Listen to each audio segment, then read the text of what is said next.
गंभीर नाही ती खंबीर आहे, गंभीर नाही ती खंबीर आहे, वार नाही ती तलवार आहे, बोचलेली नाही ती धार आहे, स्त्री म्हणजे राम नव्हे ती तर पेटती अंगार आहे, ती तर पेटती अंगार आहे.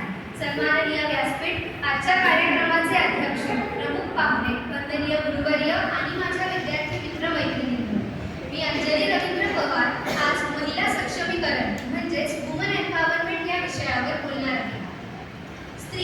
स्त्री म्हणजे नक्की काय?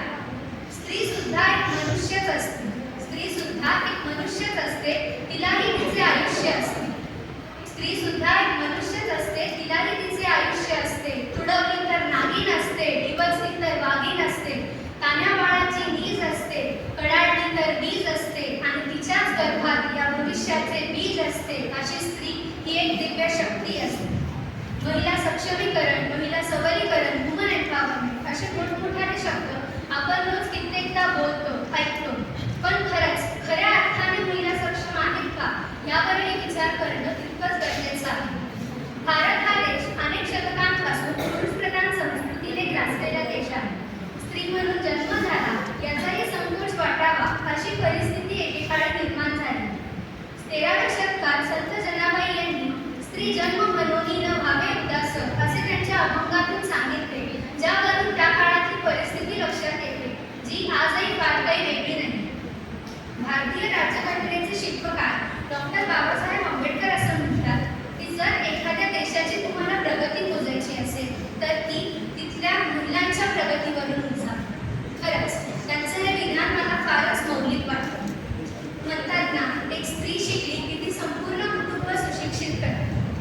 आज जरी स्त्रिया प्रगतीच्या दिशेने वाटचाल करताना आपल्याला दिसतात, तरी सुद्धा बऱ्याच प्रमाणात आजही त्यांचे पाय मागे खेचले जातात. या अशा शोषक प्रवृत्तीला आपणच महिलांनी प्रश्न विचारायला हवा की या संकुचित मानसिकतेला बळी पडण्यासाठीच सावित्रीबाई फुलेंनी महिला शिक्षणासाठी अहोरात्र मेहनत घेतली होती. या संकुचित मानसिकतेला बळी पडण्यासाठीच राज्यघटनेनं आपल्याला समानतेचा हक्क दिलाय.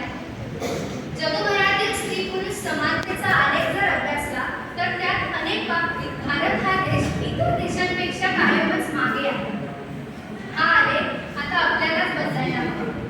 आपला इतिहास आपल्याला एक धडा शिकवतो की स्वातंत्र्य हे दिले जात नाही, तर ते निव्वळ सामर्थ्याने जिंकले जाते. मला आशा आहे की एक दिवस प्रत्येक स्त्री तिच्यात असलेले सामर्थ्य ओळखून तिला हवे तसे स्वातंत्र्य नक्कीच मिळते.